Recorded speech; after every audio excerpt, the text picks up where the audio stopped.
നമസ്കാരം, ഞാൻ നിങ്ങളുടെ സുഹൃത്ത് ജോസലപ്പൻ.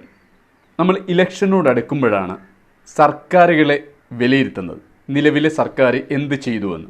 എന്നാൽ കൃത്യമായിട്ട് ആ സർക്കാരുകളെ വിലയിരുത്തി സംസാരിക്കാൻ ഇന്ന് പല ആൾക്കാരും തുനിയാറില്ല എന്ന യാഥാർത്ഥ്യമാണ്. എന്നാൽ ഈ 86 വയസ്സുള്ള ചേട്ടൻ്റെ വാക്കുകൾ വളരെ ഇഷ്ടപ്പെട്ടു, അത് നിങ്ങളുമായിട്ട് പങ്കുവെക്കാൻ ആഗ്രഹിക്കുകയാണ്. കാരണം GST ഉൾപ്പെടെ നമ്മുടെ നാടുകളിൽ നടക്കുന്ന എല്ലാ സാധനത്തിനും ചെലവിൻ്റെ GST അവിടെ ചെല്ലുമ്പോൾ സർക്കാർ എന്തുകൊണ്ട് നിത്യോപയോഗ സാധനത്തെ വില കുറക്കുന്നില്ല എന്ന് ചേട്ടൻ്റെ വാക്കുകളിലൂടെ. BJP എന്ത് ചാൻസ്? ആൾക്കാരെ പറ്റിക്കാൻ ഒരു കാര്യം ചോദിച്ചാൽ മറുപടി പറയണം. പറയൂ. ഇവിടെ പണ്ട് സെക്രട്ടറിയേറ്റിന് മുമ്പിൽ ഗ്യാസിന് വില കൂടിയെന്ന് പറഞ്ഞ് സ്റ്റൗ കത്തിച്ചവരാ, പെട്രോളിന് വില കൂടിയത് കാളവണ്ടിയെന്ന് നടന്നു. 15 ലക്ഷം രൂപ എല്ലാവരുടെ അക്കൗണ്ടിലോട്ട് തരാം. എനിക്കല്ല, എനിക്ക് 56 വയസ്സായി. ആരെങ്കിലും കൈ വന്നോ? 15 ലക്ഷം പേർക്ക് തൊഴിൽ കൊടുക്കാമെന്ന് തന്നോ? അതാണ് BJP. ഇവർ അത്യാവശ്യം നിങ്ങളെപ്പോലെ വിദ്യാഭ്യാസമുള്ള പിള്ളേരാണ്. ഇവരെ പറ്റിയിട്ട് നടക്കില്ല. വടക്കേ ഇന്ത്യയിൽ ഇവിടെ BJP വന്ന് അവിടെ പശുവിന് തിന്നാൻ പറ്റുമോ? പോത്തിന് തിന്നാൻ പറ്റുമോ?